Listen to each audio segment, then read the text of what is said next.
So many people say to me that they're saving up to buy a home. And I mean, it's a great thing. Everybody wants a home to live in. But that's a very emotional decision, is what home you're going to live in. And it's not necessarily a great investment decision. In fact, most times it's not a good investment at all. People just get lucky that they get into a rising real estate market, prices go up in value, and they make a little bit of money on it, but it's not an investment really. There are other major benefits with renting as opposed to owning. Like these are on a lifestyle basis, you have a lot more flexibility. If you want to move from somewhere you don't like, when you're renting, that's fairly easy. You just either let the lease run its term, or you get in contact with the real estate agent, say, hey, I don't want to live here anymore. I want to move somewhere else. And then it's pretty easy to move when you're renting as opposed to buying. It's a major legal consideration, and there's a lot of process that's got to go through in buying and selling a house. Look, another benefit with renting is if you've got a growing family, then what you might do if you've got a couple of young kids is rent for a while. You can live in a smaller place. Once the kids grow and they develop their own hobbies and that kind of stuff, you can move into a larger, more appropriate place. So that flexibility there is very important as well. And I'll explain why financially that's a really smart decision to rent in that situation.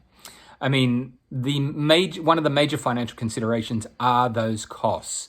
So if you're buying and selling, say in somewhere like Sydney, you're going to have to pay stamp duty when you buy, you're going to have to pay a lawyer, and then when you sell, you're going to have to pay a real estate agent, you're going to have to pay for a marketing campaign to sell the house, you're going to have to pay for a lawyer to sell the house. And those costs can add up to well over $100,000. So just making that decision from moving from one place to a better place is going to cost you a lot of money, the deadest of dead money too. It's much deader than rent will ever be. Another financial benefit in renting is that you can claim a portion of your rent as a tax deduction. So if you're running an office or a business from home, you can claim that portion that is used for the office of business. Now, each person's individual situation is different, and we would, advise you on your particular situation as to what works. It's not a one size fits all, but generally, if you're operating a business from home, you will be able to claim a portion of the rent. And when you move out, there are no consequences. When you're owning, if you do the same thing and claim a portion of your home as a business, when you sell it, the taxman will come and want capital gains tax on the portion that represented the business use of that particular piece of real estate. So renting there is way better. You avoid capital gains tax altogether and you keep more of your money for yourself. Now, a lot of people, like I said at the top, they're looking at their home as an investment, and it's not really an investment. What a lot of the smart people do is they decide where they're wanting to live, and then they'll go and rent exactly where they want to live, whether it's by the beach or the ocean or near the kids' school or whatever that may be. They will rent at that place.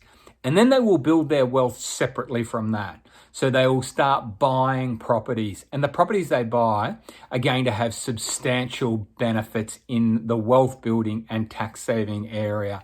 Look, I'm going to go into these in more detail in another video, but you can have a situation where you can have a tenant and the taxman paying off your real estate for you. So it's not actually costing you anything, which frees you up then to go and live in the most desirable places. So like on the one hand, when you're buying a place to live in and seeing it as an investment, what can often happen is you can kind of shortchange yourself on both sides of that. So you buy a place that's kind of almost right, and you get what's generally a poor investment. It's not really an investment.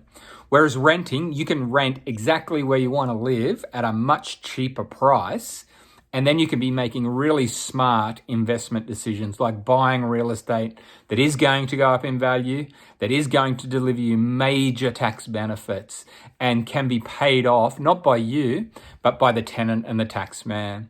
So there are some major benefits to renting over buying.